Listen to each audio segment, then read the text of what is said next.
শোনো, ঝামেলাটা টেবিলে বসেই সলভ করা যেত। আমার ডায়ালগ পলিসি খুবই স্ট্রং, কিন্তু তুমি বেশি বাড়াবাড়ি করে ফেলছো। And it didn't like us bro. এই বেটা, উই ডিডন্ট লাইক ইট হবে। Oh sorry bro, we didn't like it. আমারে কেন বলতেছে সরি বল? এনিওয়ে, মানে হলো যাই হোক, এখন তুমি যে অন্যায়টা করছো, হ্যাঁ ঠিক আছে, এখন তুমি বলো এই অন্যায়ের জন্য আমরা তোমাকে কিভাবে হেল্প করতে পারি।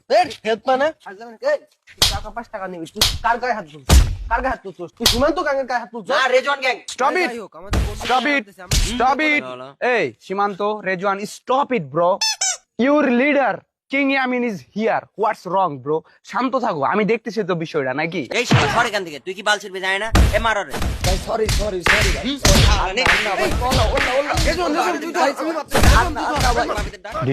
Did disrespect? I don't deserve it.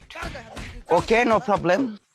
অত নাটক করার সময় নাই, আমার বন্ধুর গায়ে হাত তুলছে, আমরাও তুলবো। সেটাই তো প্রতিশোধ। এক্সকিউজ মি ব্রো, মার কি বেশি দিয়েছি? আমি বিষয়টা সব মামা, ঘোরাঘুরির জন্য সমুদ্রই বেস্ট, চল সমুদ্রে যাই। চল চল সমুদ্রে যাই, আমার তো কোনো সমস্যা নেই। এভরিবডি অ্যাটেনশন, আমরা সমুদ্রে যাচ্ছি না, আমরা যাব সুন্দরবনের গহীন জঙ্গলে। বাঘের সাইকোলজিটা একটু স্টাডি করা দরকার। আর তোদের কোনো চাপ নাই, লিডার হিসেবে আমি রুট ম্যাপ ঠিক করে ফেলছি। এবং সীমান্ত, এই হোটেলটা দেখতো একদম সমুদ্রের কাছে না, আবার ভিউটা কিন্তু জোস।